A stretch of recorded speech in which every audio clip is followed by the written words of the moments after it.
ಎಲ್ಲರಿಗೂ ನಮಸ್ಕಾರ. ನಾನು ಬಂದಿರೋದು ಚನ್ನಪಟ್ಟಣ ಹತ್ತಿರ ಗೌಡಗೆರೆ ಎಂಬ ಹಳ್ಳಿಗೆ. ಇದು ಪುರಾತನ ಕಾಲದಿಂದ ಇರೋ ದೇವಸ್ಥಾನ. ಹೇಗಿರ್ಬೋದು ಅಂತ ನೋಡೋಣ ಬನ್ನಿ. ಇವತ್ತು ಭಾನುವಾರ ಆಗಿರೋದ್ರಿಂದ ತುಂಬ ಜನ ಅವರೇ. ಜನಗಳು ದೇವಸ್ಥಾನ ಹತ್ರ ಯಾವ ರೂಟಲ್ಲಿ ಹೋಗ್ತಾರೆ ಅದೇ ರೂಟಲ್ಲಿ ಹೋಗೋಣ ಬನ್ನಿ. ಈ ದೇವಸ್ಥಾನ ಹೆಸರು ಬಂದು ಶ್ರೀ ಚಾಮುಂಡೇಶ್ವರಿ ಬಸಪ್ಪನವರ ಪುಣ್ಯಕ್ಷೇತ್ರ.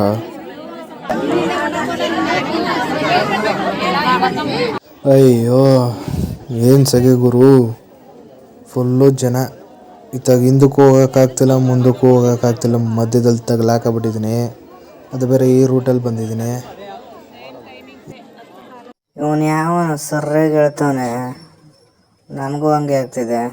ಏನು ಮಾಡೋದ, ಹುಡುಗರ ಲೈಫು ಮಧ್ಯದಲ್ಲಿ ಸಿಗಾಕೊಳ್ಳೋದೇ ಅಲ್ವಾ.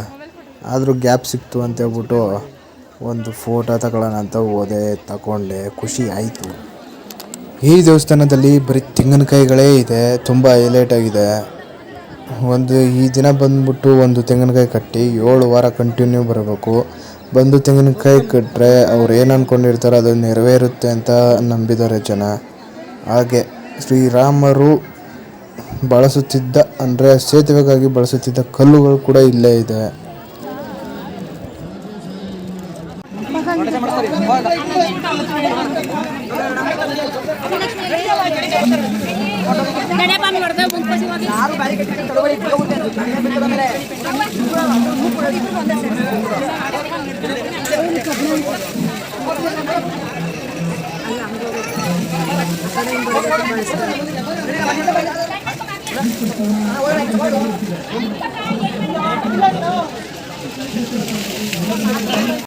ಈ ಸ್ಥಳದ ವಿಶೇಷತೆ ಏನಂತ ಹೇಳಿದ್ರೆ, ಬಸಪ್ಪ ಅವರು ತೀರ್ಕೊಂಡಾಗ ಸಮಾಧಿ ಮಾಡಿರ್ತಾರೆ. ಆ ಸಮಾಧಿ ಮೇಲೆ ಒಂದು ಚೆಂಬು ನೀರು ಹಾಕ್ತಾರೆ ಮನುಷ್ಯರ ಮೇಲೆ.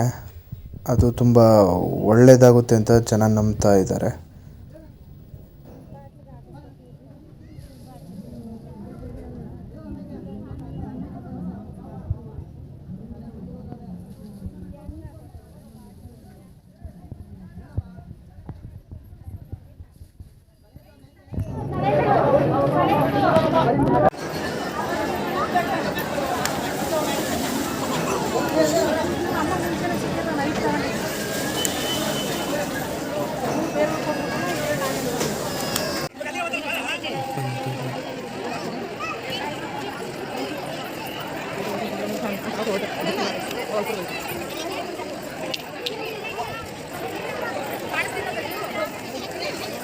ಇವತ್ತು ತುಂಬಾ ಜನ ಇದ್ದಾರೆ ಭಾನುವಾರದಂದು. ಯಾಕೆಂದರೆ ತೀರ್ಥಸ್ಥಾನ ಬಂದು ಭಾನುವಾರ ಹೊತ್ತೇ ಓಪನ್ ಆಗಿರುತ್ತೆ. ಆ ಕಾರಣದಿಂದಾಗಿ ತುಂಬ ಜನ ಭಾನುವಾರ ಹೊತ್ತೇ ಬರೋದು.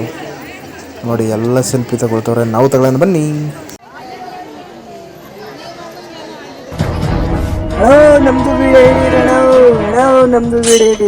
ಯಾರಪ್ಪ ನೀವು? ಯಾರೋ? ನಾನು ರೀ ಲಲ್ಲಿ. ಈ ಥರ ಹಿಂಸೆ ಕೊಟ್ಟರೆ ಯಾರು ಬದುಕ್ತಾರೆ ಸರ್?